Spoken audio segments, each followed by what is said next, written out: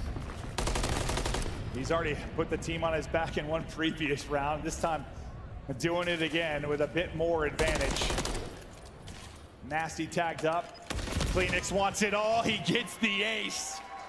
Incredible there from Kleenex as he gets out to 12. Oh, Kleenex. Good job, Kleenex. You did good, Kleenex. And I wasn't 100%. Was it the ace the first one through too? When they had the 2v3, I wasn't sure if Insight got one. This one girl keeps sending me long paragraphs, bro. I gotta read this shit.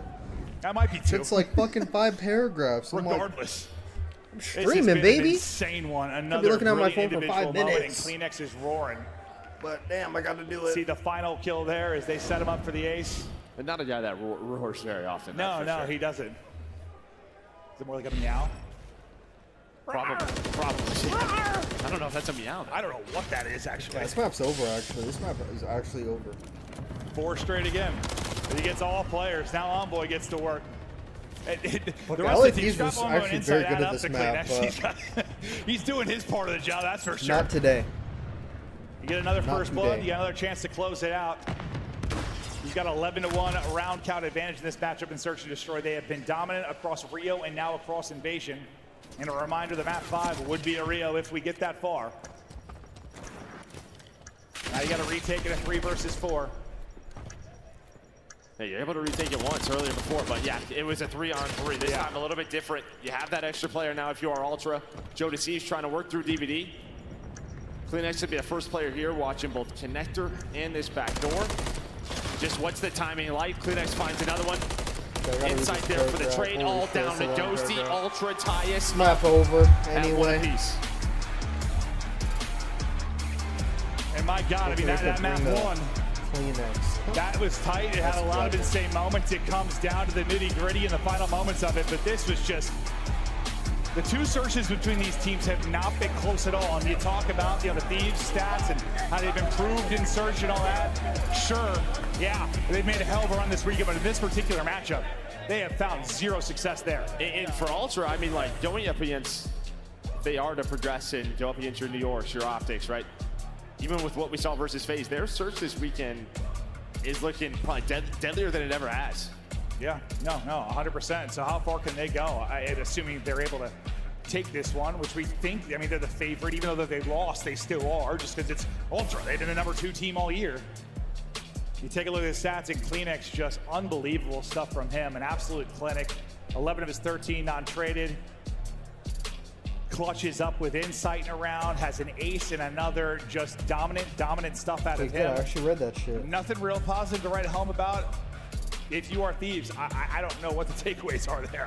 The takeaway is that, you know what, we did this before. JCap's like, hey, whatever, we get another hard point. True. That's what he's excited about. Hey, as long as we're improving, we're winning. Yeah. 0 rounds to 1 round. To 1 round, yeah. Yeah, that's incredible. That's what it goes. Incredible stuff there. Good job, JCap. But no, yes, you brush it off. You've done it before. Now you try to get to the control and focus on that. You're getting ready to go to Invasion, and one of the big things the desk talked about and we chatted about, like, you're looking at the same maps in this series. So on one side, like, you know you can do it if you're Thieves. You get back to it if you're Ultra players, you're like, we should have won some of these. Can they do it this time? Yeah, I think so. And I mean, for Thieves, it's like, this is one where round 5s have haunted them.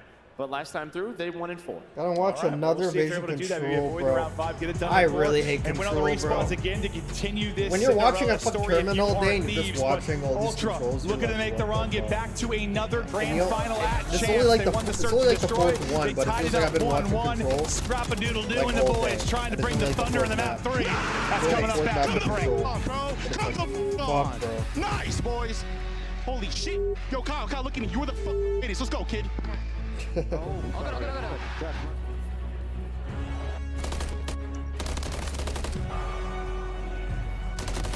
go, kid. Let's fucking see what's popping on Twitter, but I actually kind of want to go on my phone too. I don't know. Call of Duty League Championship Weekend My goal is is brought fucking to need you a by break. DRAZAH, the official headset and chair But there's of only Optic one more game Texas. after this. Upgrade your game with a Scuff, no, we're done, the official controller of the Call of Duty. Go have lives after this. Cool. Scuff and Optic have teamed up once again, this time for a limited edition Prism Mystery Box with an exclusive design in 5 different colors. Grab yours Let's today see what's popping at on Twitter. Let's open up some Twitter. /Optic-Prism.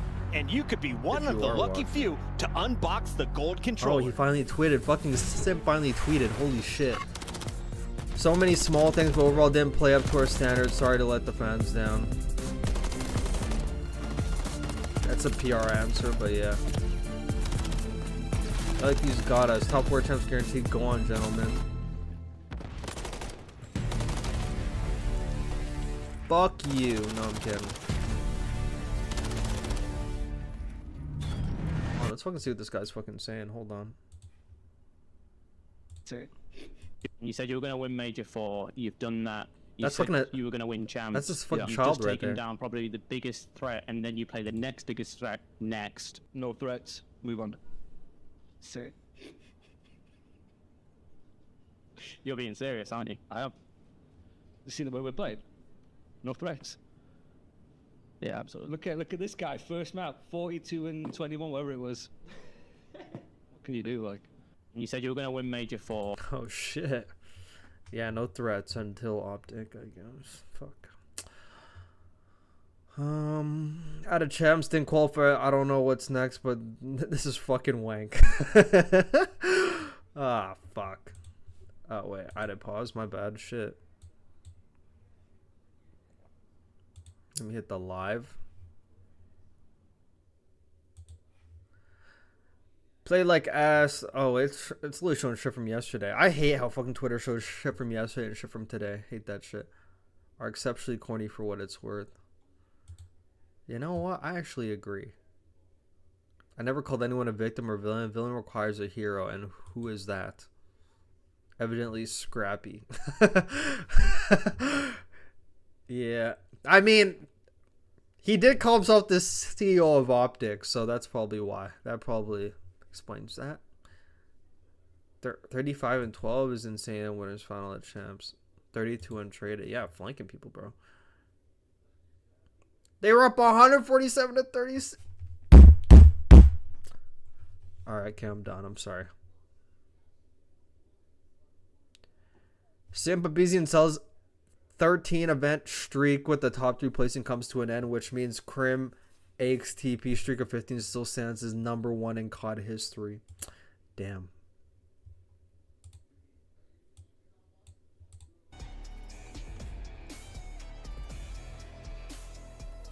That's a crazy stat. I'm actually gonna like that shit.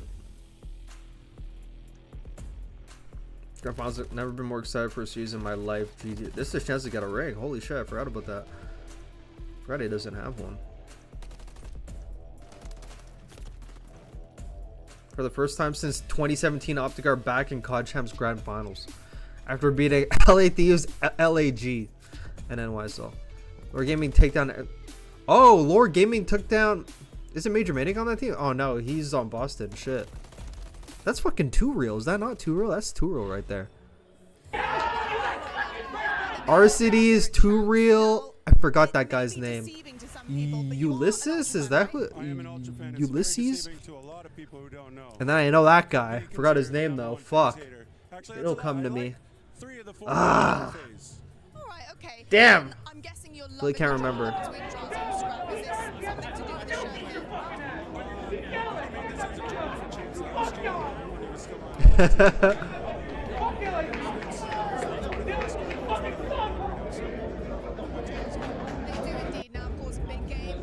Damn. The drama's happening and they're lining up on stage. How are you feeling about the boys?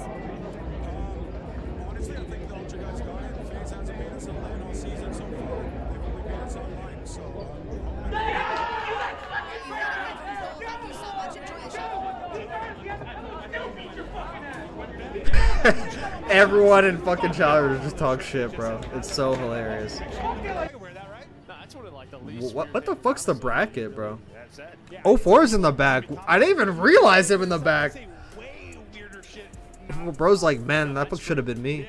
think it'd be a great shirt for right now, because you look like you deliver mail. Is that girl from Dashi's, is that the girl from fucking Dashi's fucking 30v1, whatever the fuck? Every year, old team with Doug for Black Ops 6. Holy shit. Slasher, would you rather play MW19 only for every year or team with Doug for Black Ops 6? Holy shit. That's a good question. What? That's Can I just retire? Nah, you gotta do one or the other. I wouldn't want to do either of those. That's fucked, bro. When's the last time you ran? I don't mind the other three, but that other guy, fuck that shit. He can go eat a dick. What do you want to say to FaZe? FaZe? Honestly, I don't mind the other three. I mean, gotta kind of respect their career. What do you want to say to FaZe? FaZe?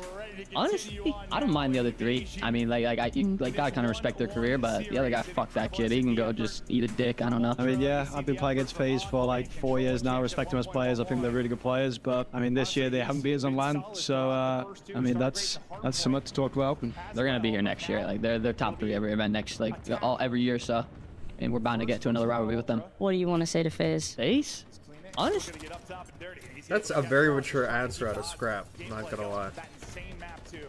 Alright, the map's started, I guess. I have to be mature and watch this shit.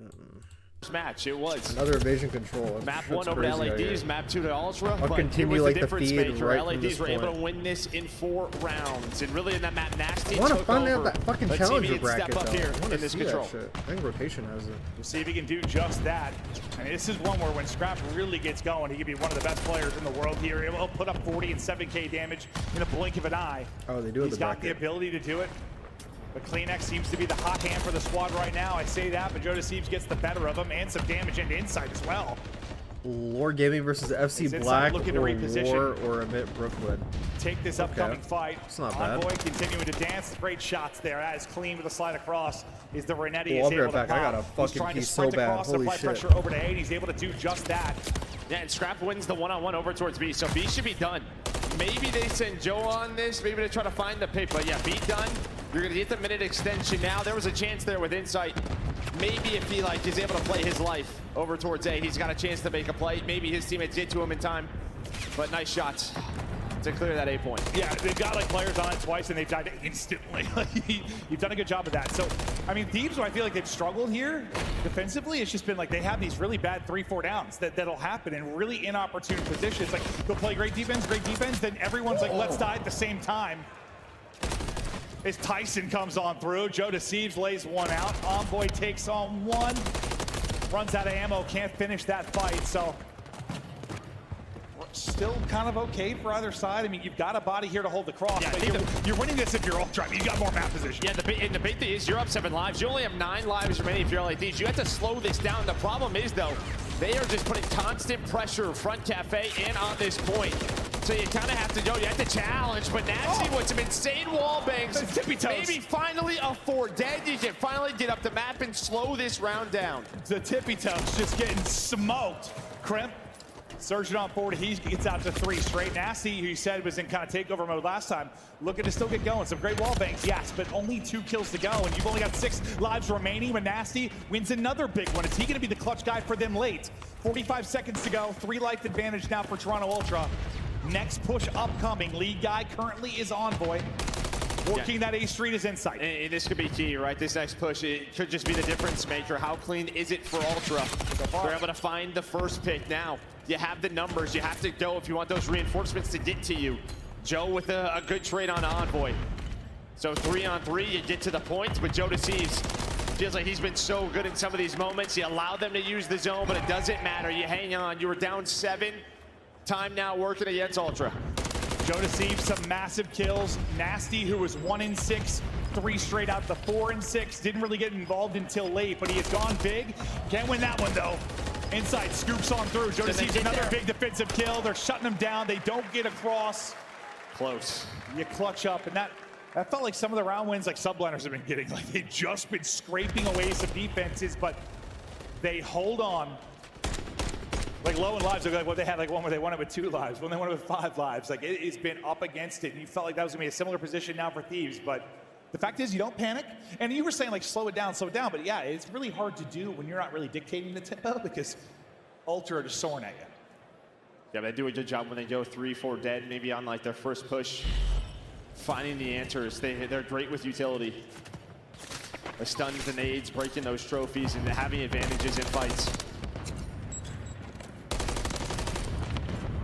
So many shots into Strap, but not quite able to finish it. They'll get right on the B so far for free. Working around the flank is going to be CleanX, and that's going to start to turn some heads. He's going to be a threat on one side of it. As Crimp, that comp comes into CleanX, he's able to deal with that. I thought maybe he was going to push through and start to tag the reinforcements, but he just gets right across trying to help the boys that are battling on B.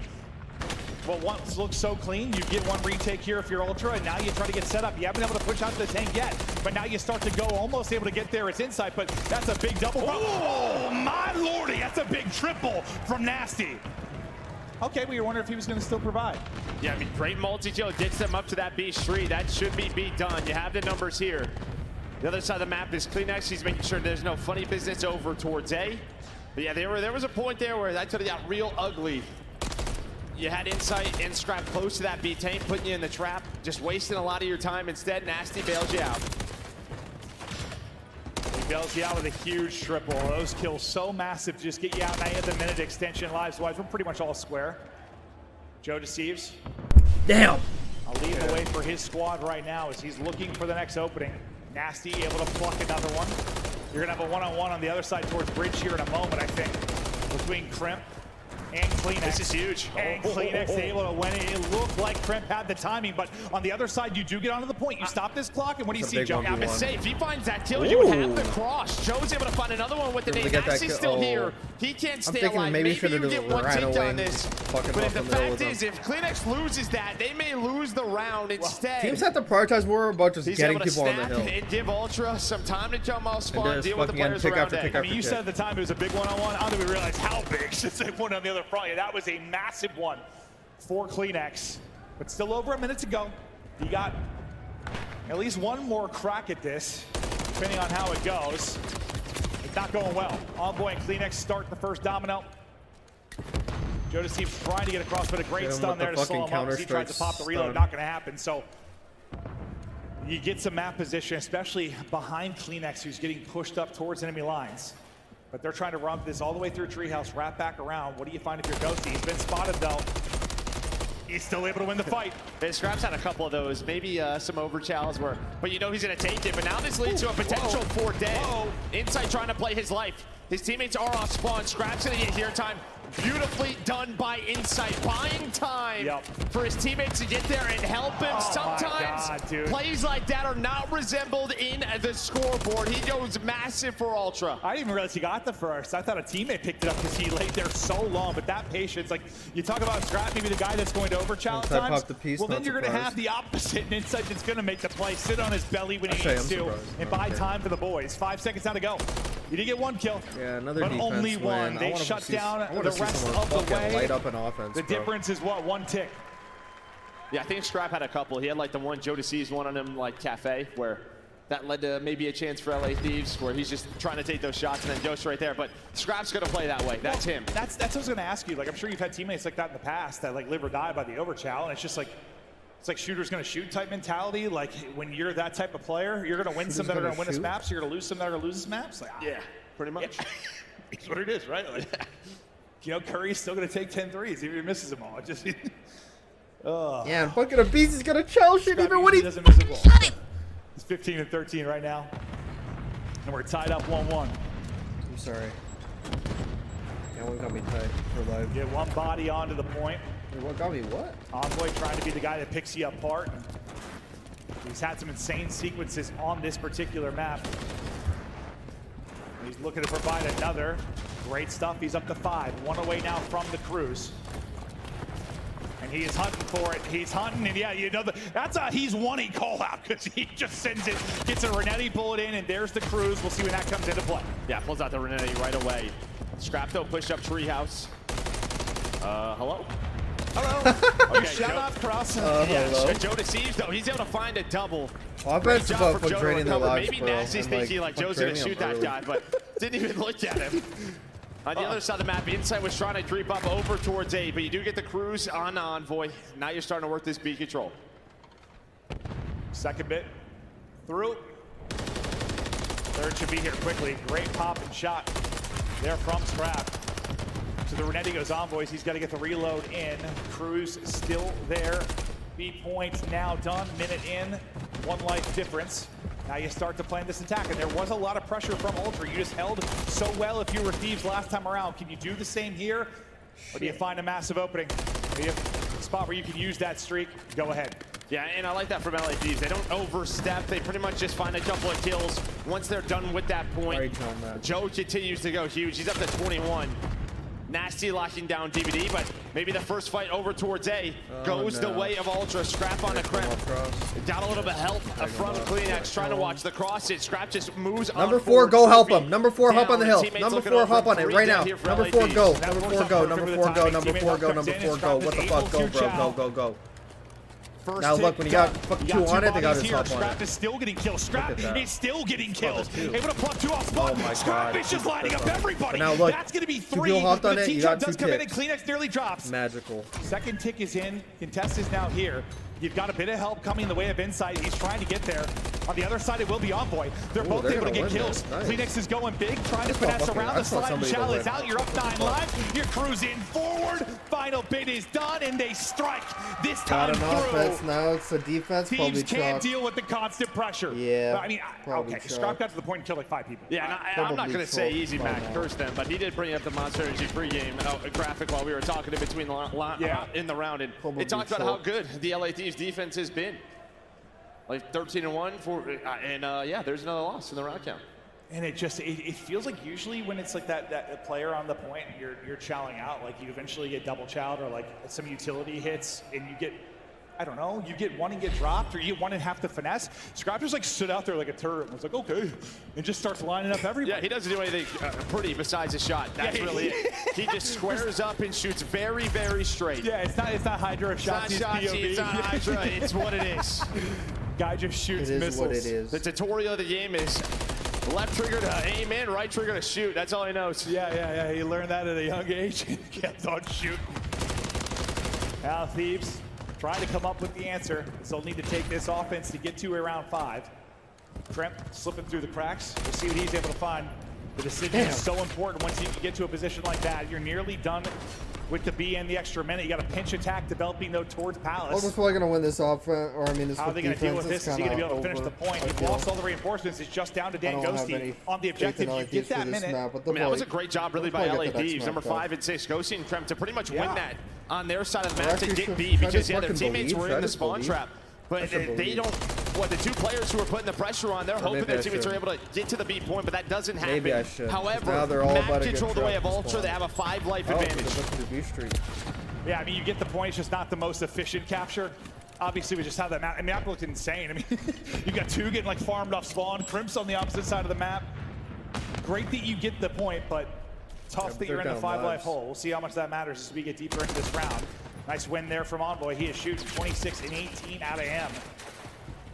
Lead the lobby. His map 1, even though it was a map loss, he was so darn good for them. He started out like 15 and 5 or something, right? Whatever it was. He was going insane. Yeah, almost had back-to-back cruises. The last couple of lives. Still has a cruise to work with. It's talking about shooting. Scrap does it again. Another double. Then Envoy follows it up almost with a double of his own. Oh, my God. He is beaming right now. I think damage into both players as they're trying to rotate off spawn. We see Scrap again, just clean there. And hey, peekaboo, guess who it is? Scrap Daddy. Headshots on through. Another one for him. 5 straight. Papa wants a cruise.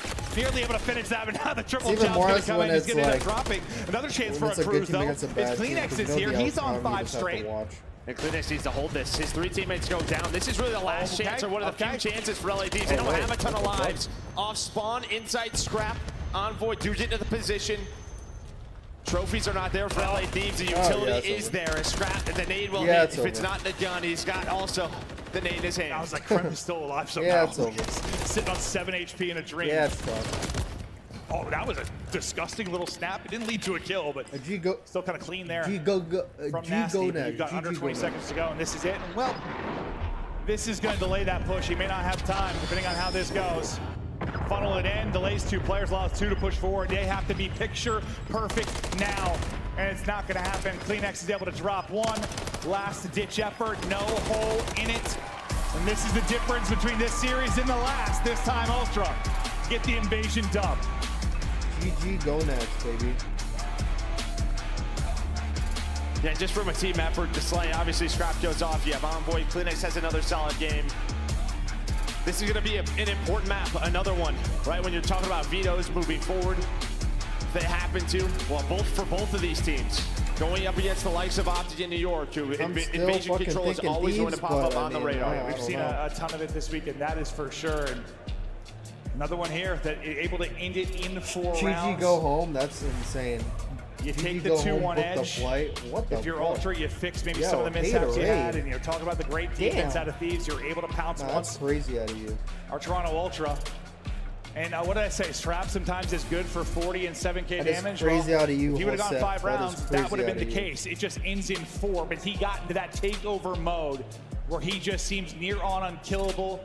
Envoy kept getting into your back line, or at least like the middle of your line, kind of that 50-yard line, and getting picked so they couldn't perfectly reinforce the defense. The fact is, on the offensive rounds, they were a threat basically always. I mean, either or, I don't care, bro. Scrap and Envoy really go off on offense. 18 kills for Scrap, 13. Somebody beat Optic tomorrow. Round win, that's the It's difference. gonna be so nice just hopping on tomorrow for one match. Oh my god. Just never. That's the ultimate time respecter. Well, we're gonna take a look at some of the highlights and chat. 2 hours max, and it's fucking yeah, I mean, kind of hit on the major stuff. Just some of the big offensive kills. You saw the playmaking ability multiple times. That's good shit to me. If you are Toronto, that's good shit. Ultra was a great defense really to start us off. If we were Thieves, you know, it comes down to like their last 4 lives or whatever, but they're able to hold on. It just felt like here in this area, right? Because you would have had multiple players on the point. He won a gunfight before that, then wins another one to deal with the players off spawn. Like that was probably the best chance for LA Thieves to win that offense. 100%, but then that's a triple from Scrap that basically seals it there. And it just felt like for their offenses, it's like the water pressure on a dam, like it just kept building, building, building, and eventually it was going to break. Like it just felt, yeah, you just backed up, backed up, backed up. Like eventually they're going to do it, and they did just that. And I think all of our top teams really show that. Just the amount of pressure, their ability to stay alive around Laundry, Mannequin on the point.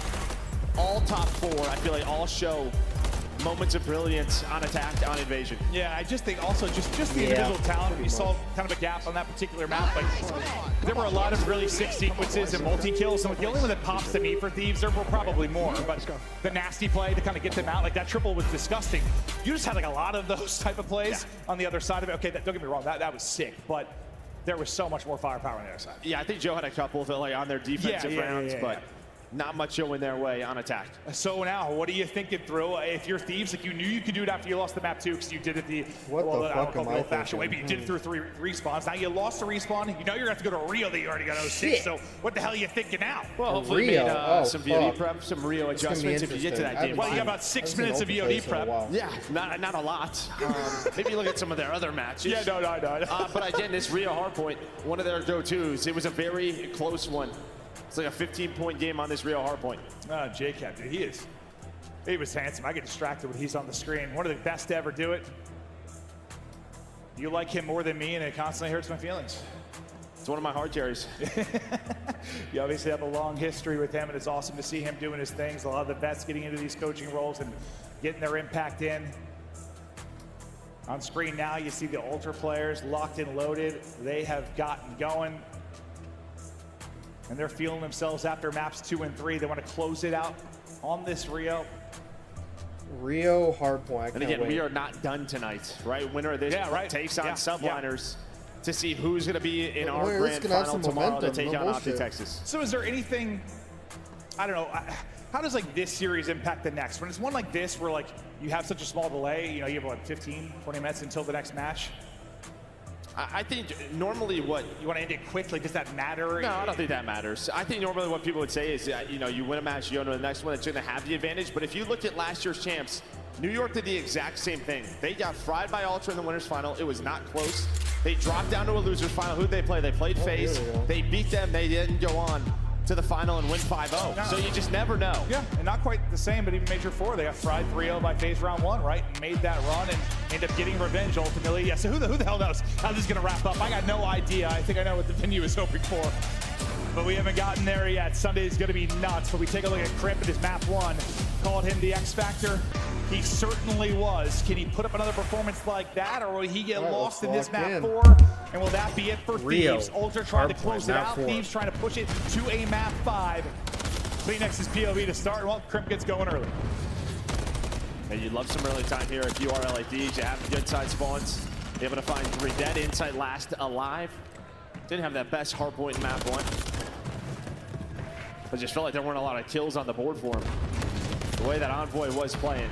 But right back into the mix goes Scrap as LADs get this time. We've had some wild swings on this map like we just saw, just in hardpoint in general, I swear, this year. Yeah, one mishap versus one of these top teams. Yeah.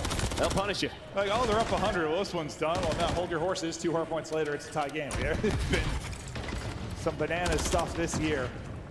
Contest is in though right now, no longer a contest. Is Joe Deceives able to pick one out of the point, multiple in front of Crimp, at least take down 1. He does, able to take down 2. He's still deep in his back, and he keep those type of plays flowing. Yeah, and I mean, that's just so great for LADs. With 3 seconds left, you find 3 more kills, so you know where the pressure is. You have the close spawns. You allow Joe to get here in the boxes to deal with this push.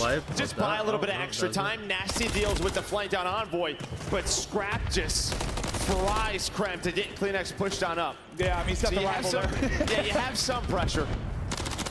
Can it turn into more? Can it turn into more? It sure does. The stun hits. The nade's gonna hit. Ghosty's gonna get backed up. What a sequence here from Envoy. He doesn't get back to full HP though and slides out. The stun dissipates. And Kleenex is able to get the kill. Kleenex continuing to fry. 3 straight for him. What a series he has been having so far, but you're trying to battle back towards the tie game. Crimp though with the multi-kill. Slows things down for now. Really 1 player lurking. A little surprising a pop from inside, but you're not going to be doing much more than that, but you got to slow down the rotation. With the whole time at P2 though, I think when there's a chance there. We've seen P1 and P2 turn into a 60, 70 point lead for the team who has those good spawns, but especially when you die 3 seconds left with P1, but they're able to just fly up that map now towards P3 where they have spawns. Inside Envoy able to find 2, but look at that, LA Thieves, they just funnel through. They get the good spawn pop, scrap it inside, spawn out. They have to go now. Envoy is able to win 1 in the back. We'll focus on the fights inside the point for a moment, but Envoy, they're losing each other. He's able to recenter and win the fight. So Envoy, that's 3 straight and up to 8 and 5. Is he really just the one to hit the back as you get those spawns if you are Thieves? Terrific job there, and that's back-to-back hard points where you get a real big play out of Envoy. Yeah, it feels like you got to win that one. You had a 4-on-2 for about like 5 seconds. You were Thieves. Yeah.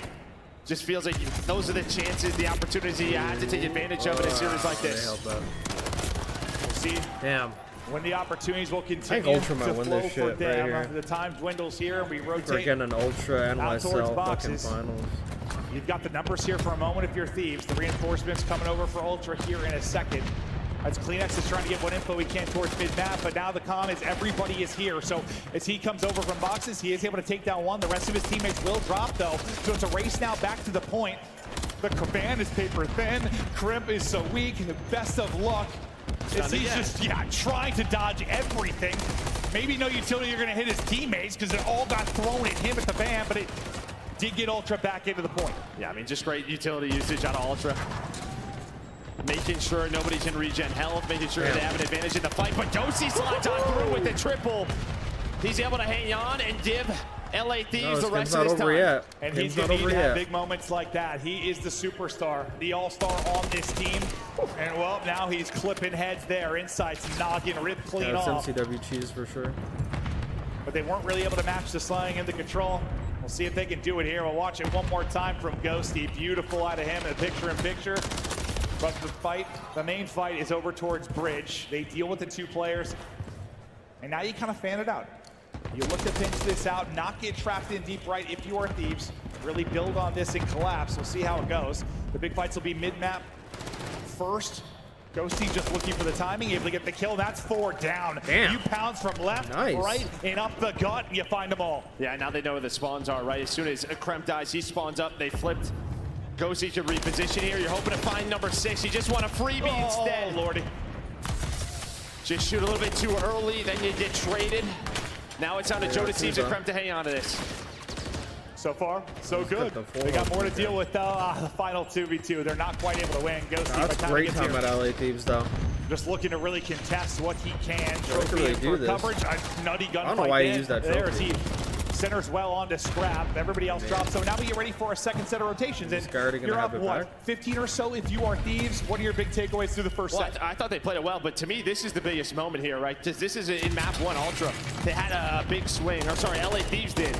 In map number 1 where they had a 100-point swing. This could be that chance for Ultra. Work together, guys. Work together. How often have we seen it, regardless of the map? One by one. Work together. The second set, maybe you had the bad spawns the first time through. Now they're holding all this P1. You get the good set. You rip a P1 into a P2 and suddenly... Oh! Different, but Lord God, Joe Deceives is dancing like a ballerina and lining them up. What in the lovely fuck? triple, and they're back into the point. They're still spawning on the left, but hell, you've broken this up. I can't even miss any shots either. What? We talk about having to match the playmaking ability. You had that triple from Ghosty. You have the triple from Joe Deceives. They're going to need moments like that. They're going to have them. And yet another triple from Ghosty to push them on up. Now, can they flip the spawns? Not looking like it, but early pressure almost happens again. Sometimes Renetti feels like it's shooting blanks. But you compose yourself, and if you're Ultra, you get set up for this B2. 3 through the back, 1 through the front. Every time Jose's in a feed, it's a double or a triple. Oh, yeah. They are lining them up. 1 player remaining. Best of luck. Another and there's a guy pushed up. Number 6, bro. Stay where you are, baby. Lead. Now can they get into positions or win this next wave for a little bit of comfort room? Oh, man. They need number 6 like they got a killer too, bro. So he's the nade. Crypto, actually, I guess it there's doesn't the fucking double. matter That's one up. spawning Trophy eats, otherwise he might have stuck him. It's Scrap's double that will battle them on through. The hard point's going to be wiped for now. It's just shooting everywhere. Yeah, you have done so much if you're LA Thieves to get into its position to take over the lead and maybe take the game away. But Ultra fighting on back. But LA Thieves trying to stay alive in the tournament. Let's go to a listening with Thieves. Oh, he was checking. I think the other guys here though. I'm trying to go straight. I see him. I don't see no one else. They're definitely here, like P4 maybe. I got there's some P4 van. There's 2 there's 2 left here, 2 left. Nice. One at a time, go back. Boxes and hop off. They're me boxing. Take it, me. Take me. I saw center. I play to get hop up. Take it, one shot. Yeah. I'm gonna leave bridge. Just letting cross. I have a sub right now.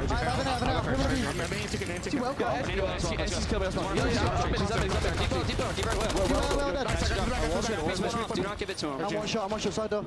I'm stuck in the corner. Back to nice. No streaks. I'm with you, Cash. Let's go. Yeah, they just shoot. It's side door. He's running heel box. No. They double chop me. Now they're lead boxes. They're gonna be lead boxes. One's garage. On play weak. He's one. Boxes again. I needed it. He's shooting. One shot. Let's go. Push it. Chop boxes. Boxes already even. The passion is in for Thieves. You kind of heard he's on 5. Jose's like, don't give it to him. Don't give it to him. Joe Deceives had a nasty little snap there to make sure Scrap didn't get the cruise. Yeah, and I mean, always P4, baby. That's all that matters. They're going to nade. I know if CHAMPS had certain rules. Rule number 1 is always use your bumpers. Make sure if you're dying, you're using your tacticals, you're throwing out your grenade.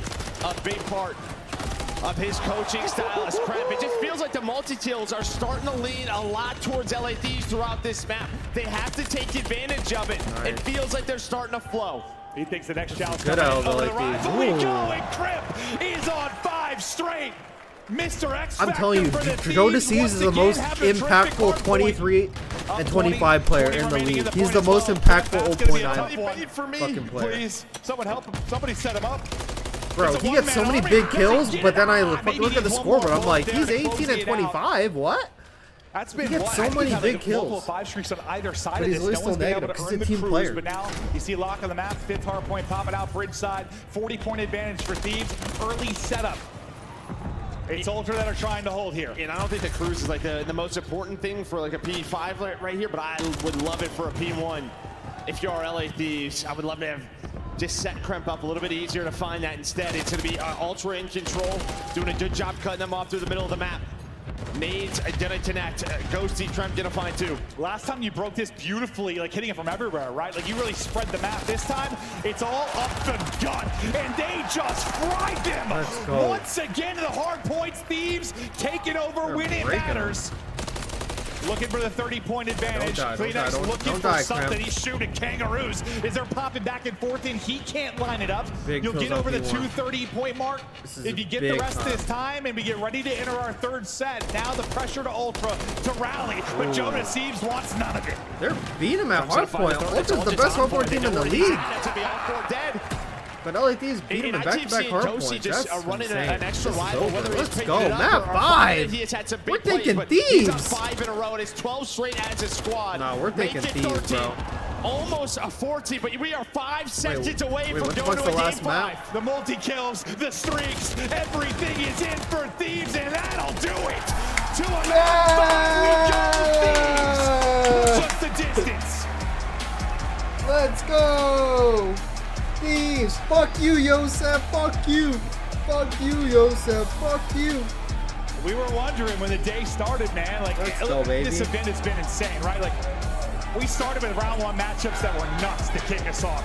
We had a bunch of game 5s in the second day. Then we started out with like 3-0, 3-0. I'm like, is this just gonna be one of those days? It's just 3-0s across the board, and I'm pissed off.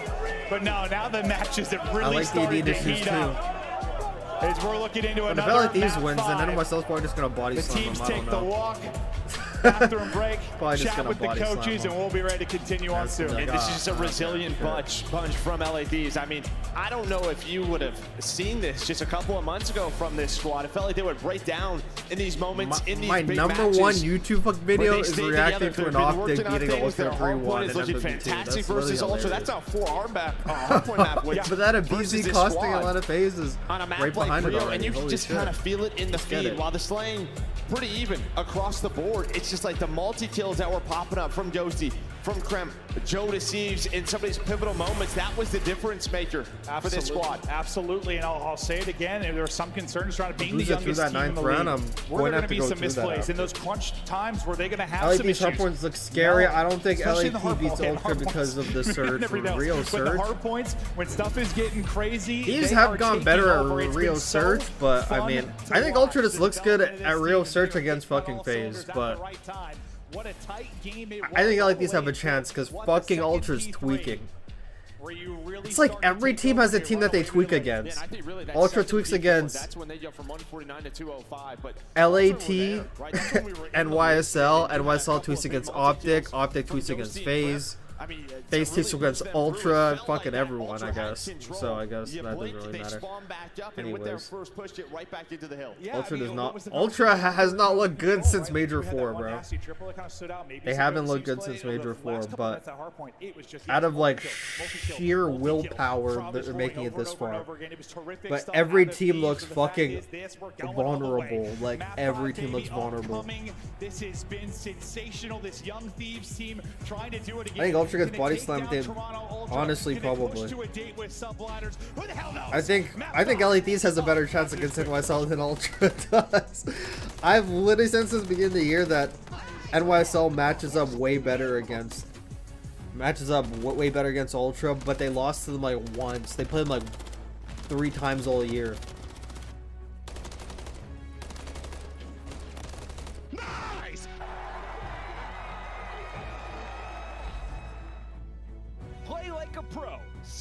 The official controller of the Call of Duty League. Visit scuffgaming.com for all your gaming needs. The Champs Tracer pack Ultra matches up very well against. I mean, NYSL matches up very well against Ultra. Holy shit! My words are all over the place. 2 calling cards, 2 emblems, and 2 I'm at fucking 200 stream views. I love that. That's great stuff. Available in store now using Call of Duty points. The Call of Duty League is brought to you by Monster Energy, the official energy We drink love that. of the CDL. We got a map 5 coming up next. Got a map fucking 5 Rio. 4 bills. Let's go back to Twitter. I've been opening fucking Twitter in the side. I'm really gonna call it Twitter for life. I ain't calling it X. So Lord Gaming's facing the winner of FC Black Omit I know who's on War. I think fucking Bance is on that. Bro, I want Bance to win, bro. Fuck it. Run it up. Let Bance win that shit. Clutch, Ren, and War are going to EWC. I know that guy. Who's that? Again, I forgot his name. Fuck. Used to be a pro player. Bance, you handsome man. I already know that's Harry. Trey Zero is there, supporting his boy. I like that. Yo, let's go, Bance. Man, I want fucking Bance back in the league, man. I want Bance back in the league. Oh, maybe Brooklyn, Houston Spartans. Oh, that's Sparks team. Hamza, Wiz, Fire.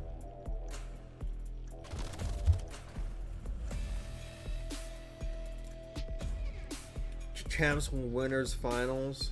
I'm about to do another hard bait video time, but I'm gonna make a hard bait video with like a BZ. It's gonna be titled "A BZ costs a lot of face COD champs." Shit's about to slap, bro. Shit's about to get fucking 10k views, bro. 10th place, like top 8. I literally like saw it here. Yeah. He was on SGP Midnight. He was with Capsule, Eric Boom, and Assault. They placed top 8. Yeah, so he's on like this fucking Midnight. He played with Eric Boom, bro. He had to have been fucking desperate. He had to have been super desperate. But no offense. Like, Eric Boom and Assault were ass in the league, bro. Eric Boom was like like the second worst player in the league. Like, that shit was not good. He's not getting back in the league. Ah, man. That's unfortunate, unless fucking Black Ops 6 ends up being his game. Black Ops 6 might be his game, who knows? Fuck, imagine if Purge went. Oh wait, so that's Brooklyn. Cammy, Purge, Prelude, Awakening. God, if fucking Purge wins champs, bro, I'll never hear the end of it. Wait, now I gotta find this bracket again, now that I know who that team is. Oh man, Brooklyn versus War, so it's fuck Vance's team versus that Purge Awakening Cammy team. Okay. Really have to be updated on that. So I found Clint, and you may refer to him as the towel guy. Clint, welcome to Champs, but talk to me about this getup right now. Okay, so my girlfriend made this costume her freshman year of college. She said like 18 people have worn it. It came back with vomit a couple times. But it's a towel, so you just wash it. So it's clean now. Yeah, I figured he'd be a perfect mascot. Don't forget to bring a towel. Do you want to get high? I mean, he's got everything Call of Duty wants. So. I love that. I guess it's to wipe up the competition, right? Exactly. That's what I was thinking. I love it. And what about this? That young kid in Curd is pretty nasty. I think he'll be in the league soon. Yeah, he will. Yeah, they're hyping him up. He's like a young crack kid. Like, he'll be in the league for sure. There's some ass people in the league. There's some spots to be taken for sure. That's how I like get in most of I can see those encouraged kids like shooting back against a BZ Simp, you know.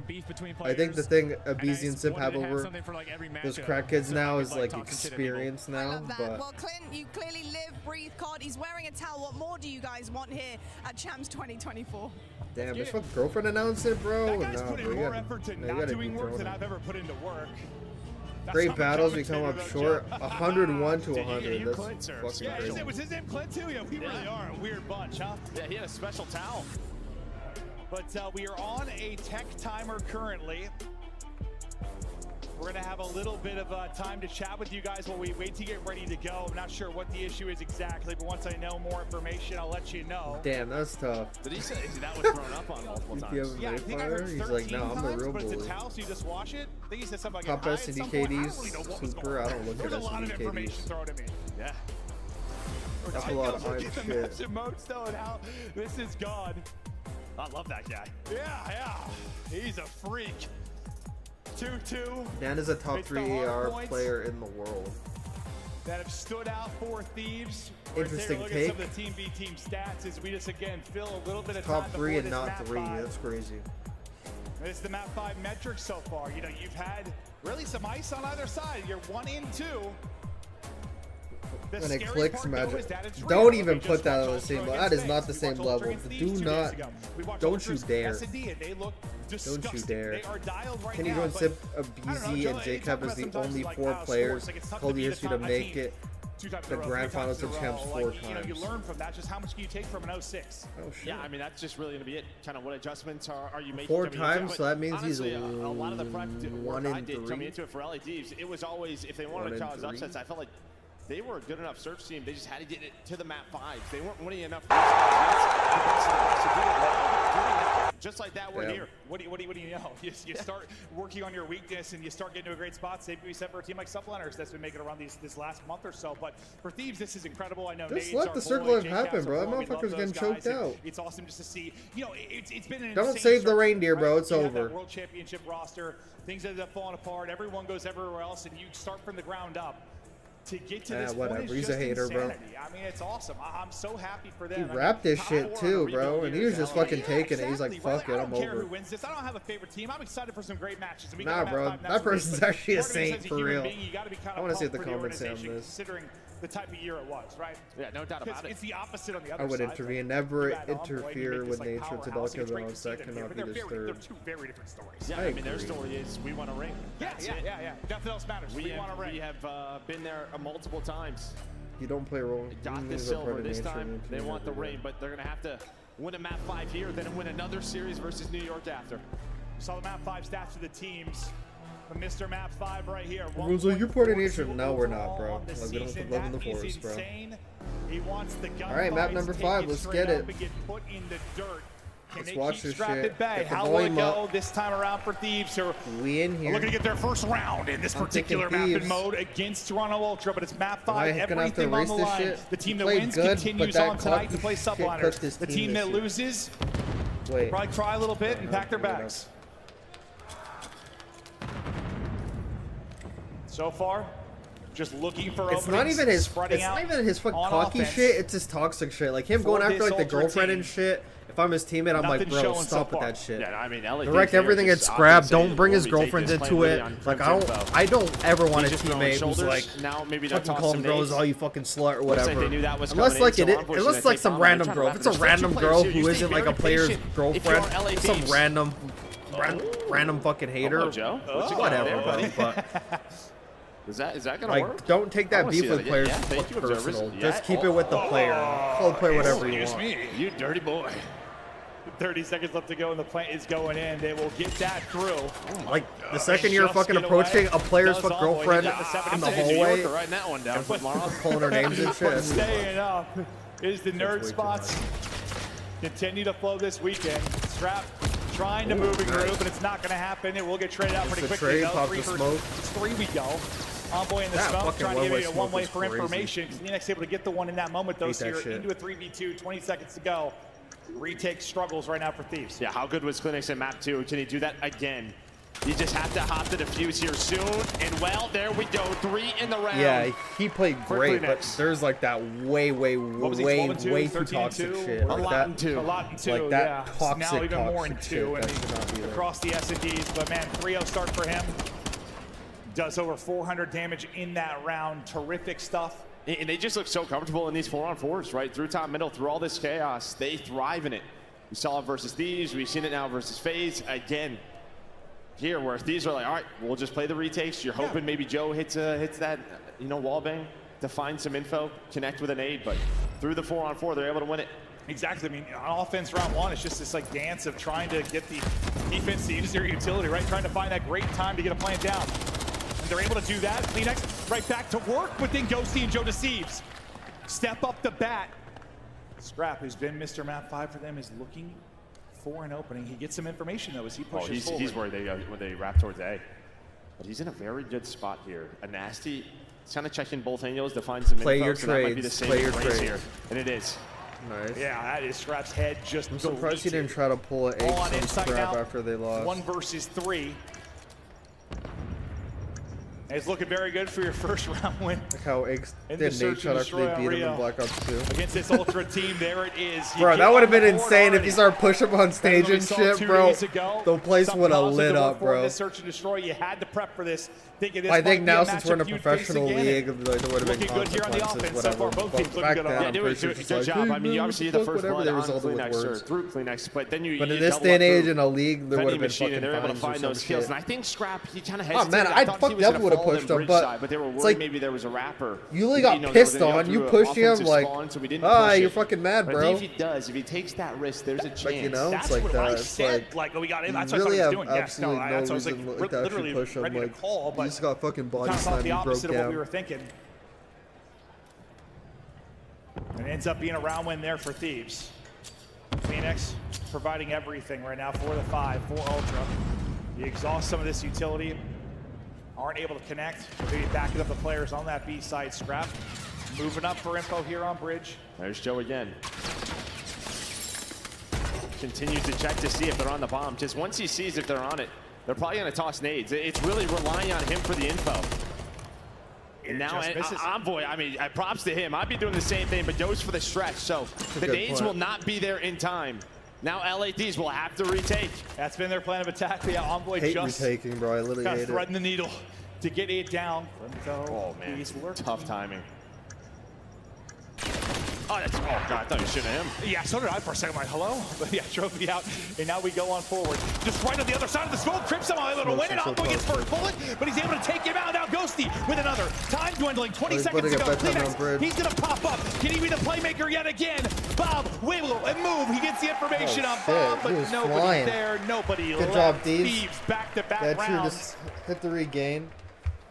And what looks scary, it gave me a little anxiety there. Bridge for a EWC second. is basically Ends up being a hell of a yeah, but return. it's not the same. It's not going to count as a ring, but it's kind of like the same prize. But yeah, it's still bragging rights, but it isn't like the actual champs. That's the difference from round 1 compared to this one, is you control bridge side. Yeah, gives you a lot of opportunity, and it focuses you or Toronto Ultra to pretty much say, all right, there's 2 ways they can really look from. Either they're going to flame through boxes, or they'll be looking from the stairs on the attacking side, and then through the smoke, they just kind of panic. Yeah, I mean, we're going to have some cheese both ways through the smoke this weekend. That's kind of how it's played out. But I thought, like, Envoy got first shot, but Crimp somehow won that. Snaps and wins it with whatever HP he had left. That was pretty unbelievable. LA Thieves closer and closer. Kleenex, though, this time he gets the first blood. Pegs him with the stun. Should set up inside for 1. I'm not even watching. And he does just that. He's just on the other side. Oh, the timing is insane. Crip able to get the melee off before he drops. Now it's on Dan Ghosty. 1 versus 2. Knows the position of both, or well, he did a moment ago. He's going to be guessing soon, though. You got to be careful here if you're Scrap. Envoy's not in a great spot to trade this whatsoever. He's a little bit deeper than boxes, but Scrap gets a timing. He just pushes on forward there. Takes the one-on-one, able to win it. 2-2. 2-2. As we'll see it from Scrap. One more the way time. Ultra's playing this map against fucking FaZe, they realize they're breaking down, so just got aggro on them. Now you notice they're playing a lot more Gets to his second kill. As back and forth we go. Very vocal right now is Scrap to the other boys. Just how they want to play this. Again, if they're going to take this bomb side again, maybe just have someone look over him bridge side. Make sure they can't start to retake from there. Or maybe the other option is to isolate Joe so he can't do that wall bang, right? You know he's going to stay A side. If he opts to go for that, maybe you catch him as he's starting to put those shots to the wall. Looks to be pretty similar in the lead up so far. Scrap trying to get a one-on-one bridge side. The repositioning will be nasty. Dipping and diving again, Envoy. It's not a very strong wall, is it? No, it is not. No, it is not, Joe. Right back to it. Yeah, look at the flank. This time a different look here for LADs. He gets it. Oh! Damn. Finally it hits. Envoy is not a happy boy. That is insane. Hop right back on it, though. Got to use everything now, bro. Fuck it. This for all the 4 bread. versus 3 for Thieves, though. This is where you bring in all the strats. Can you retake it from this situation? Time, though, is ticking quickly. 30 seconds That's left a to work crazy wall bang. They just have no info. They have no positioning to work with because they gave up the flank. It's really just bridge side. Kleenex is there. Done. But that doesn't matter. The fuse is in, and Joe deceives, pulling out all the tricks. Yeah, that smoke's really smiling, kid. I bet you're I need smiling. the instant replay. Yeah, he gets him to 180, gets Back to full. He's like, all right, surely. Maybe he's reloading or something. I got this. Didn't just. Need the replay. So instantly gone. They just forget to like put walls in, or? Yeah, well, there wasn't wall made out of SpaghettiOs or something. What is that, bro? I don't know why with a Where's SpaghettiOs. my fucking replay? It's not a thick wall. No. No, it's not. Holy hell. Nah, that's It fucking catches out him once. production. We'll catch him again. When you're in this spot, like we saw it, what? Major Never 2, checks whatever it was. bomb. You know, New York pulls up this spot. You have to they tap were on in the like fly. a bad spot. Well, it's Everything either option was that you wrong. push through B, or option B is you go to A. They really just in a predicament. See what they do the Man next down. time up. They're trying to Scrap catch wins a time fight there. top mid. Big first blood there for them. Still a presence here, though. Boy can't quite get away. Into a 3v3 we go. Scrap still there, waiting and lurking. You need to play trades. Maybe a chance to isolate Insight, but he is able to take down one.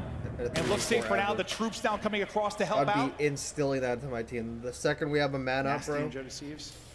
This 2 versus 3. Great timing for Scrap. Doesn't finish it. Closes the door. Unfortunately, that door opens then the other way. So it doesn't protect him much. Yeah, not much. He just gets aggressive again. Just finds the timing, able to reposition. Helps out inside, but now it's Joe Deceives left in a 1-on-3. Does have the bomb. Some time to work with.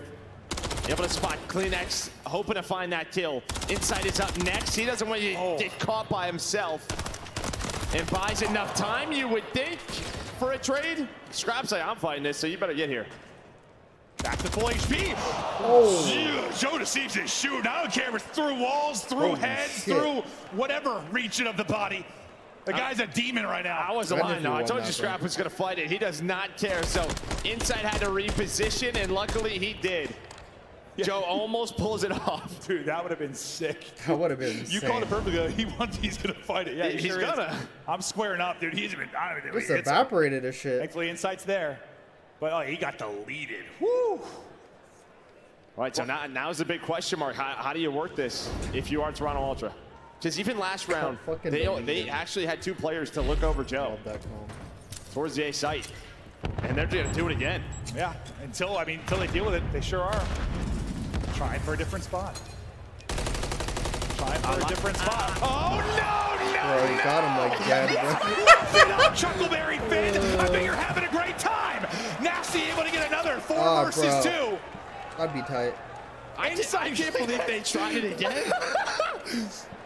Well, maybe the wall sticker over here, Joe. They used a couple more 4x4s. Well, I mean, he's trying to switch up the angle. I get it, but yeah, Joe just goes Get for into it. tradable positions, baby. Great plays out of him. Dude, that We shot. can call it that? Yeah. Yeah, whatever it is. That shot of his face is too good. He's like, rumbling, dude, I'm dying. Hop on it happy Insta, that we're bro. seeing Just this hop on here it and in. not Just earlier, smoke and because this hop on it. definitely ruins this map. They have no choice but to push. Oh, we have a hot fix coming in for Championship Sunday. Maybe that's why New York always vetoes it. Yeah, maybe. Inside stomping on up, but not stomping loud enough. He's able to get one. Oh my dear Lord. Oh, he defused the bomb. Holy shit. Through the smoke, it was close to 2 I was like, They're oh able to my find god, 3. he got him all. But they were playing tight That on was a good Krampus. He was defuse. holding that defuse. Well, we'll ask the question again a couple of rounds from now, but we'll see it again. Oh, you're not there? Oh, hey. It's not even that many bullets. Like, that wall's just not there. No, it's like there's not a wall at all. It doesn't exist. Yeah. He's They just ran like, out of oh my materials. God. He's just high rolling. Yeah. You know the economy. Let's go, thieves. Yeah. The fucking scoreboard's 8 and fucked up 5 is again. Joe Deceives. 4-3 advantage. The scoreboard's been messed up all year, bro. That's fucking terrible If shit. they could get some offensive victories going here, they'd be in a great terrible spot. fucking shit out of IW. See if they can do it this time around. You see the setup from the 3P for Ultra. Smoke is in. Envoy wants to back up, but Scrap wants to go. He says, screw it, I'm fighting it. He wants to fight it. Envoy, though, gets blooded. Scrap gets caught. I think maybe some miscoms there for Ultra, but inside Kleenex. The duo, bring it back to the 2-on-2. Well, Joe Deceives is doing it from everywhere, though. That guy's on double digits. Got Joey D next to me. I got Joey D fried on the map. Oh, my dear God, that timing. Taking it back out to a 1 versus 1 we go. Inside.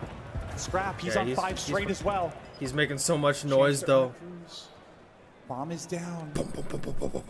I'm Do they know whispering. bomb's down? Grab the bomb, dickhead. Oh, this timing. He has to be here. He saw it. He saw the bomb. He saw the bomb. Now he's got a reposition. Does Insight. And now it's just a hunt. It's a chase. It's a chase. Inside has to run. Nasty's trying to hunt him down. Bro, you could have grabbed the bomb, dickhead! 2 seconds! Can't get the angle in time! He's out! He's the fastest! Bro, grab the bomb, man! Grab it! He could have grabbed it and just ran. Oh my sweating. god. Guy's like boom, boom, boom across the map, bro. Listen, not the fastest player on the map, but when he needs to be, he turns on the jets. He got moving. Honestly, lucky he doesn't have covert sneakers there because he was a little bit quicker than Nasty in that moment. True. Holy shit. Now 4-4, and now... Damn, that could have been a 5-3 round, man. Envoy's like, boys, He's gonna be kicking himself. I want to play the bomb, but like, can we just, I don't know, let's just go play TDM. Let's hunt him down. Leave bomb and spawn. I mean, you know what their plan is. It's just trying to deal with it. Getting aggressive, though, bridge side. It's that number 6 in Crim. Wow, he's snuck all the way through. Oh, dear Lord above. Do they turn and pick this up? He's able to get one. Nice. He's out.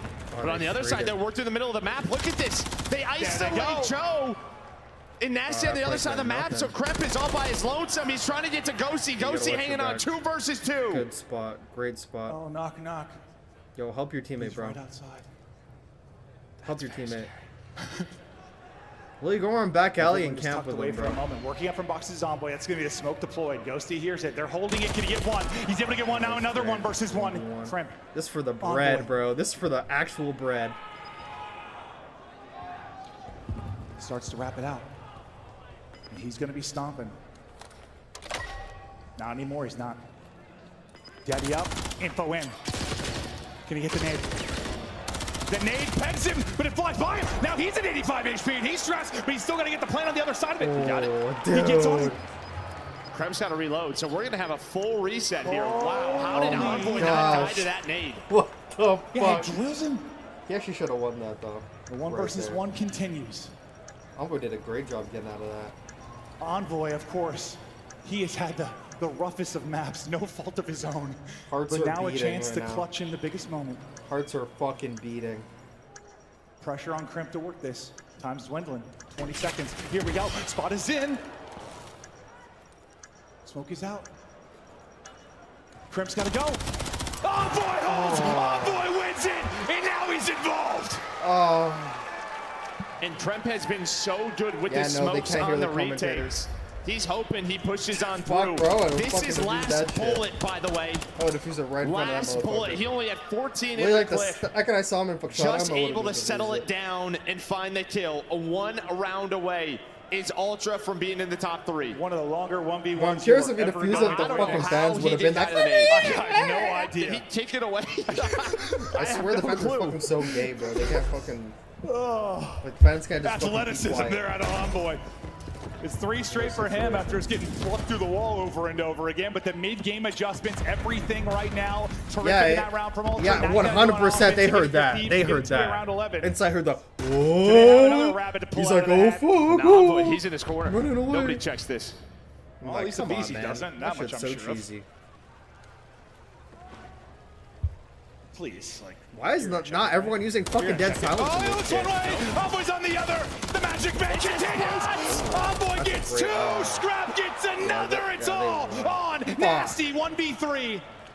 I promise you, he's in that corner. Damn it! That's his corner. It's Envoy's corner. Oh my God! The pleasantries exchanged between squads. Damn. He knew if Kremp won, Kremp would have been like. That from Envoy though.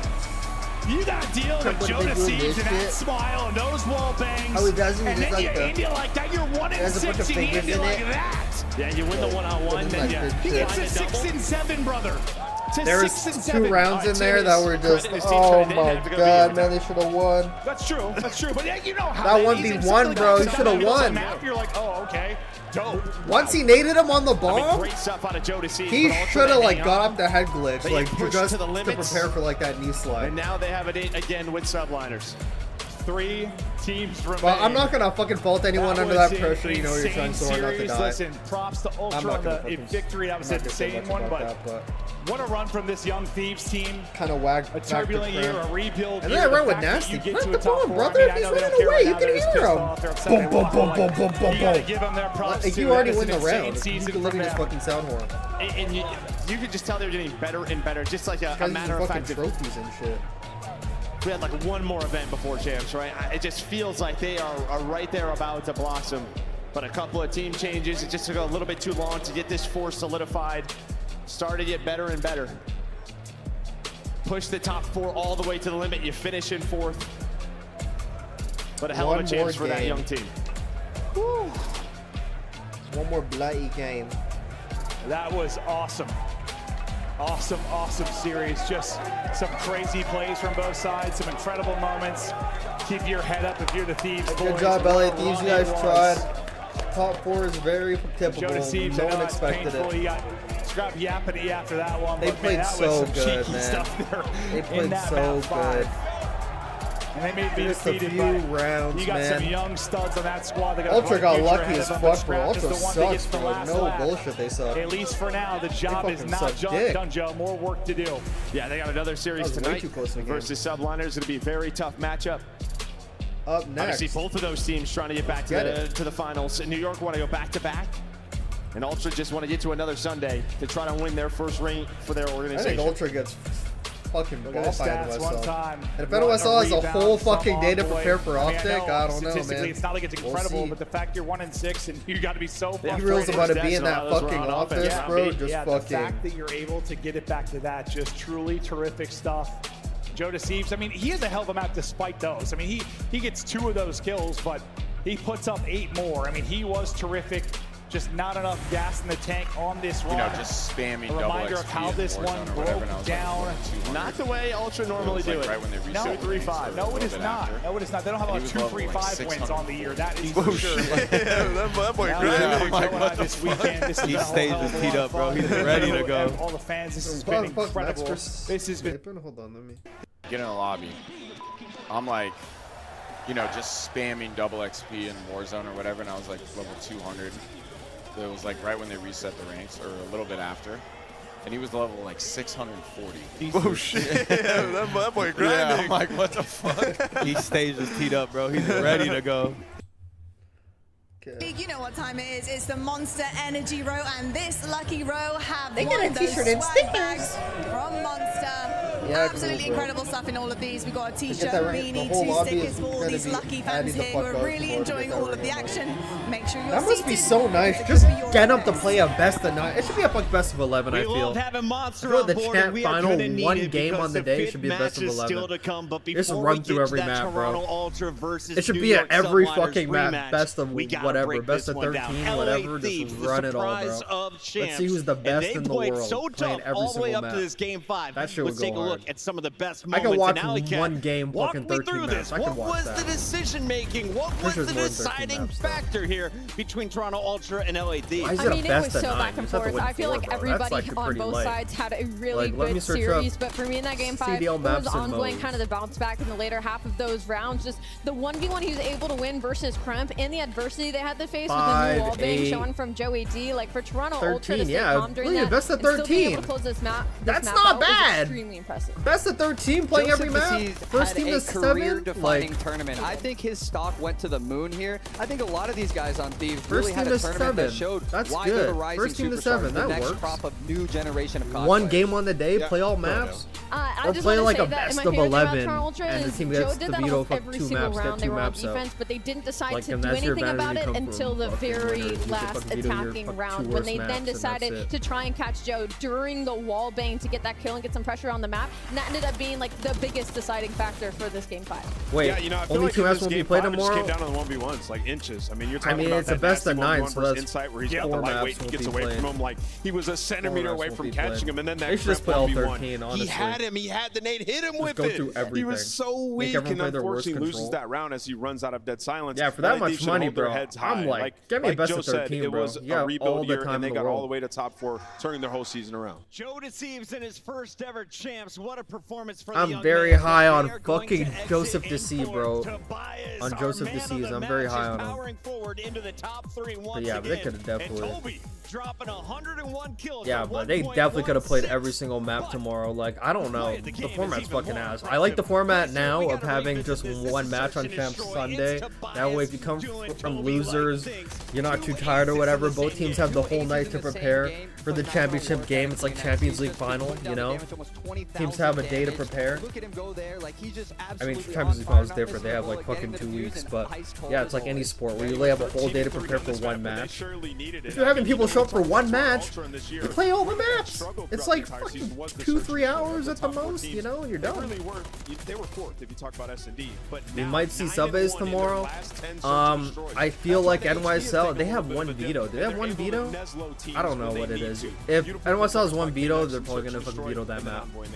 Now we know They're either gonna veto Subbase Subbase or Karachi Control for sure. They're not gonna play but they Karachi probably also Control. took note of It's not Toby happening. running the MCW. But- Should you be afraid to play him in Search on Invasion? Tickets sold out, sold out. I mean, that kid can catch fire, and you know we've seen New York and Toronto matches before. Just We seeing that these are all the always know it's maps, gonna be that's a actually game kinda five. lame, not It gonna could go lie. round 11, and Kleenex versus Paco is one for the ages. It is such a special event. You're about to see the 2023 Kleenex versus World Paco. Championship rematch happening tonight in our Losers Bracket Finals. But that's not the only big battles happening here in Texas. We have our Challengers Championships, and a world Yeah, I gotta champion watch that, is currently too. competing in it. It's Arcides with Lottie.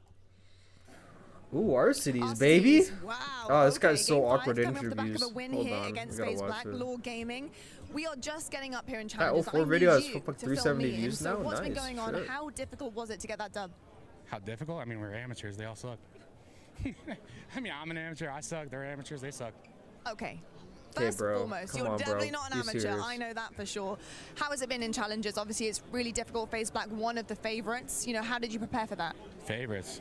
I mean, I guess. If Can't that's how believe you it is, think 'cause this they have game's FaZe in maps their are name. better than MW2. That is They true, are, that's bro. true. They I do are. I'm sorry, I they mean, are. last year they were on LG. Like, they were the favorites don't too. got much to pick from, Okay, but and I'm then not you're trying to into the watch these grand maps finals, over so at how are you feeling fucking about the grand Fortress final or spot? Who are you LSE Low expecting to Control, see bro. back up there?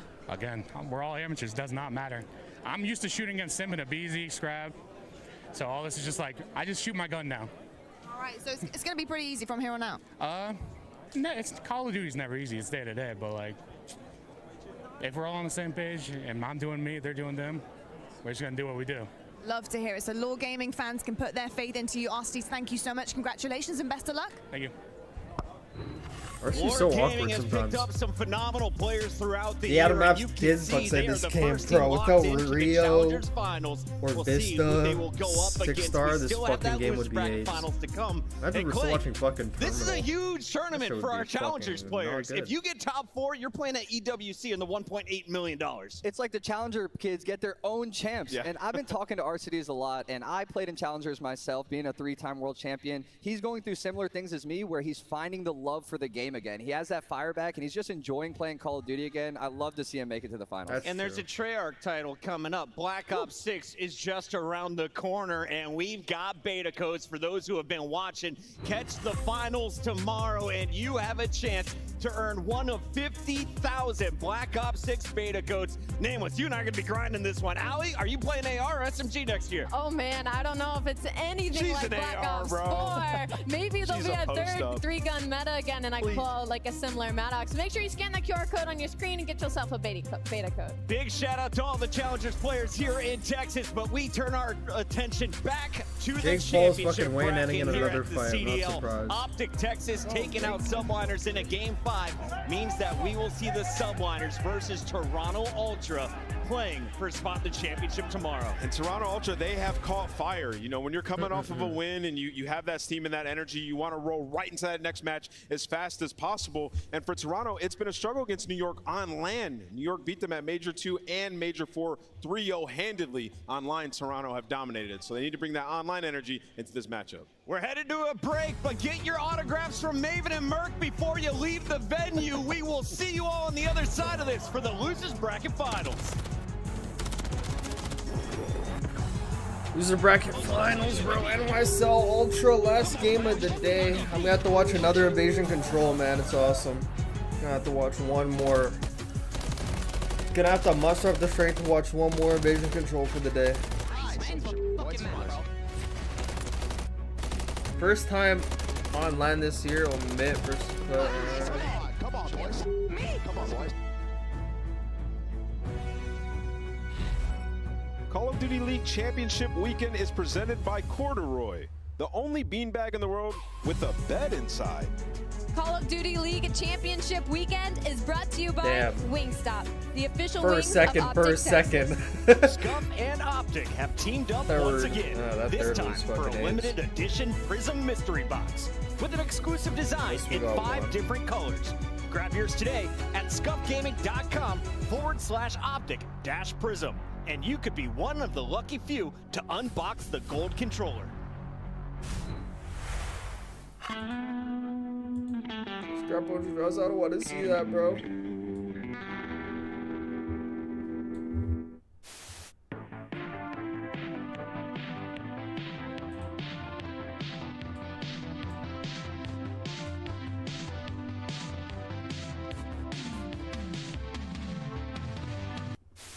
Well, hello there. We are back and ready to kick it into the map 3. A hot contest so far. Yeah, it's hot in the building. God, it's I hot in the went series. to, Yeah, shorts on this it. fucking COD champs. I knew it was going to be warm, so I That had a would've been feeling, crazy. so I had to pull out the quads. Look at these things. I'm gonna say some weird shit. I got Ultra. I've been hitting the Peloton though. There's some muscle there. I'm telling you, these things feel like a couple of rocks, man. RC's mad awkward for real. Like, yeah, he's dude. I hate watching his interviews. He thinks he's actually he thinks he's fucking funny or something. I'm like, no. It's really uncomfortable to watch. I got Ultra. Hey, I don't give a fuck who wins, bro. Honestly, if Scribe gets a ring, it might be unbearable. If he gets a ring, he's talking shit to DRAZAH for sure. But if he loses, I already know DRAZAH's gonna be like, ha, dog shit, fuck, can't get that ring. I know DRAZAH's preying on his downfall. I wouldn't be surprised when they're exchanging verbals across the stage after DRAZAH lost. That DRAZAH's like, yeah, you're fucking not gonna win anyway, you're dog shit. Some shit like that. I don't know.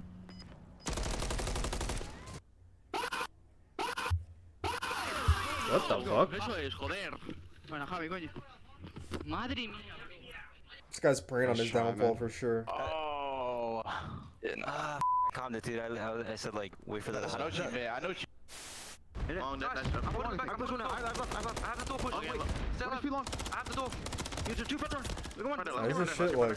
Why is shit so lame? Nice job. Stay alive. Oh my god. Let's go. Baby. We're sweeping him. I promise you. God. Oh my god. Holy fuck.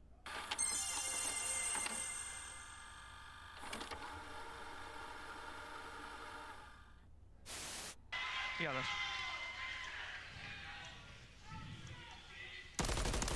push me. I already pushed. I'm a fork, but take your time. Probably won't happen in this situation.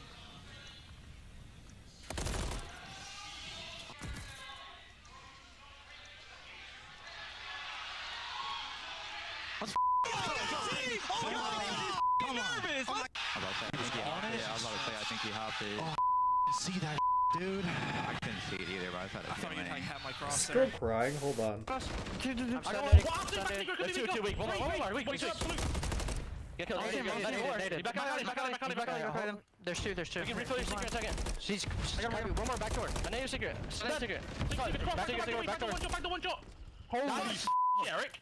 Last one. Nice, Eric. Good story, man. You can't kill me. What the frick? What the I have a streak. Do you think you could beat Kenny in a dance-off? Yeah. Oh, he's lying. Wait, did I? God, that girl's fucking Really? annoying. Yeah. In my head, I'm thinking he's Please tell me unstable on his feet. you put Shotzi in S tier, cause No, this is broken because I'm dead ass because not lying. TJ's dudes are. I actually did put Shotzi in the S tier. I'm just thinking about his front door porch. I mean, you don't have to watch all the way through. You can literally click the mouse till the end, and you can see the whole list. Smoke him. Where is he? You know? Yeah. But I put shots in the S tier.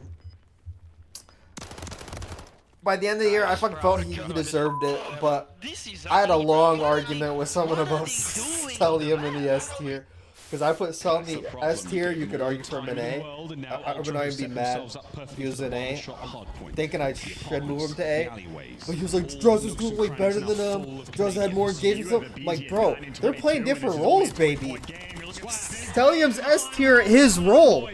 That's why he's in the All-Star team. How can you be the best main AR in the league and be in the A tier? I don't know. That makes no sense to me. I don't know. You can't be the best main AR and be an A tier, bro. You gotta be an S tier. I don't know. Just my opinion.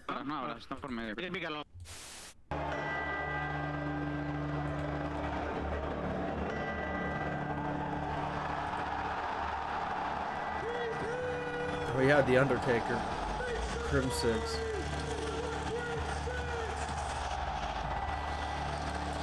Yeah, dude. Look at this. Look at this. We're just talking about this. Look at this shit. Look at this shit. Before I reply to what you said, look at this shit. Did Insight hear the crowd in casters and ran away? This is actually. Oh my god. He saw the bomb. He saw the bomb. Now he's got to reposition. Oh my god, that timing is insane. It's a chase. Inside has to run.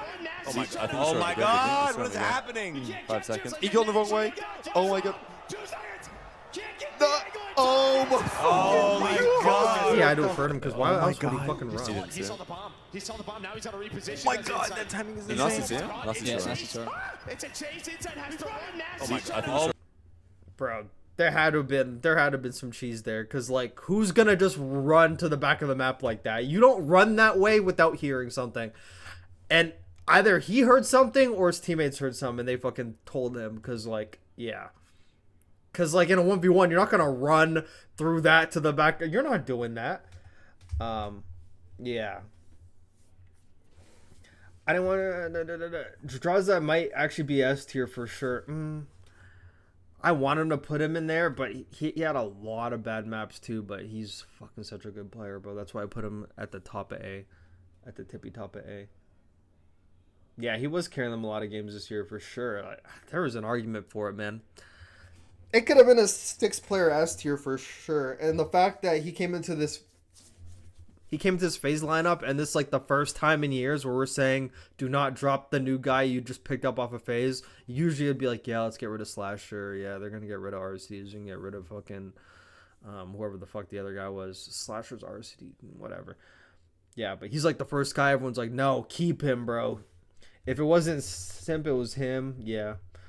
He definitely hears those casters. Like, how wasn't he worried about the plant? Yeah, he definitely heard the casters for sure. That's some fucking cheese. And there's so much on the line for both of these that is teams. actual Will cheese. New York be the first organization to repeat as a the fact they have the earbuds in, you can still hear that shit is crazy. I already know his fucking bro. If you're his teammate though, that has to have been his teammates that heard it, because like I heard in like a podcast or whatever, some pro players were talking about it. Like sometimes in these SCD rounds on LAN, like a player will like just like slip their ear shit off. Like, you know, it's like a little bit, then you can hear the you know, all that shit. Even though there's like a ref right behind them, but yeah. They could just be like, nah, I'm fixing this shit or whatever, like just like fix it a bit, but they're actually like, taking it out a bit. I don't know.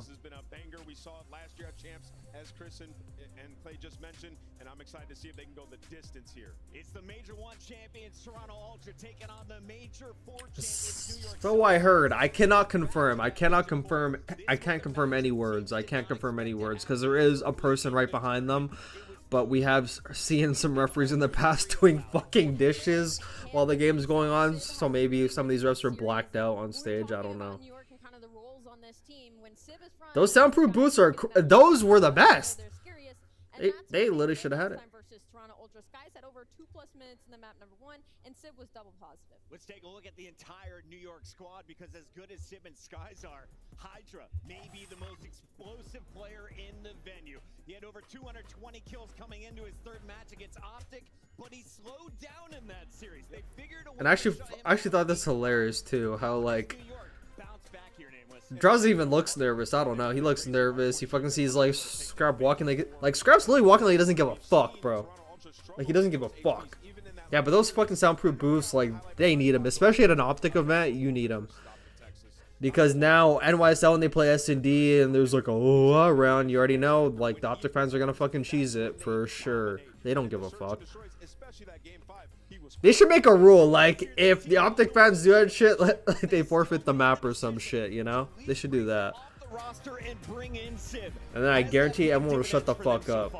I think it has paid off so far. I think it's yet to be determined. This match is going to honestly tell a lot about that roster change. I do think that New York having to wait a little bit and coming off a loss, whereas Toronto just played that. I can't believe fucking Purge is about to go to the Esports World Cup, bro. Can't even imagine.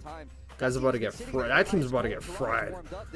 That team goes up against Cammy, Awakening, Purge. They go against Atlanta FaZe first round or in the groups, bro. They're getting tucked to bed, bro. They're getting sent right back on the round trip, bro. Now they're starting to feel the flow. Now the team is gelling, and it's at the right time, right? There's no better time to hit your stride than today. And you've got to look at the new blood on the roster and what he can do in this situation, because that will prove the difference between the New York subliners in this year and the New York subliners from last. Spectating act like they know ball. They haven't seen how bright these lights are. Look at RC. Spectators acting like they know ball. They haven't seen how bright these lights are. Paul X, that's his name. Holy shit. I can't believe I forgot that name. This guy is nice off the sticks, but he is a monster in the game, Clay. God, did the person win yet? I'm curious. All of his family, his brother, we've gambled quite a bit at the casino, but he turns into a different beast when he gets on that stage. Me and Scrap, outside of game, friends. On that stage, mortal enemies, and I need to see that fire coming out of him in this match. Yeah, they're going to need it. I mean, in this series, like I said, Paco has dominated them on land. What you don't see all this? That's hilarious. I can't stress that enough. We keep talking about these historics, like how they have the edge versus Atlanta. Yeah, it's like being at a disadvantage for sure. Those soundproof booths are awesome, bro. They should put the soundproof booth in the middle of the fucking stage. It should just be like a big, like, elimination chamber right in the middle of the stage. That shit would go hard. And punch his ticket into that grand final. You got to remember, this team has already played twice today. They just took down LA Thieves, but it was the first match of the day that I think they shined the brightest this entire tournament. It was a hot 3-0. They never allowed Atlanta near them in the first match. Yeah, and that was absurd because that's not a 3-0 we would have ever expected. And before that cell clip's gonna be. He's not jawless. He's a top 500 Apex predator. That's crazy. A very odd decision. Oh yeah, I saw this shit before. I was like, damn. DRAZAH might be the most funniest guy in the CDL, and for all the wrong reasons. We need to give the players a few moments here, so we got a little extra. That's an old tweet. Thank you, Sherlock Holmes. Yeah. That's crazy. She tweeted that. It's not deleted. That's insane. Omboy can literally get it? What? That means like that means that whole thing about her fucking. That means that whole fucking thing about her, like, who the fuck said it? It was like Scrap or Omboy. Yeah, you used to go for every pro player in the league. You're just fucking trying to, like, you're trying to go for a pro player who finally picks you and draws a picture. Yeah, man, it's not looking too good after seeing that. I don't know. Yeah, it all makes sense now, because I hear things people say and I'm like, whatever. I don't even like. I just like register as fucking trash talk, and then I fucking see this, and I'm like, okay, it actually is true. I kind of had a feeling it was, small feeling, but I wasn't gonna say nothing about it. Now my business. I'm not gonna say that. Yeah, I had a feeling it was Scrap that said that for sure. Was Scrap. Taking off the headphones and getting focused up in the firing range. They brought in the gold medalist. He won the title back with LA Thieves. Now he's been brought okay, like the fucking timeline's not popping anymore. That's crazy.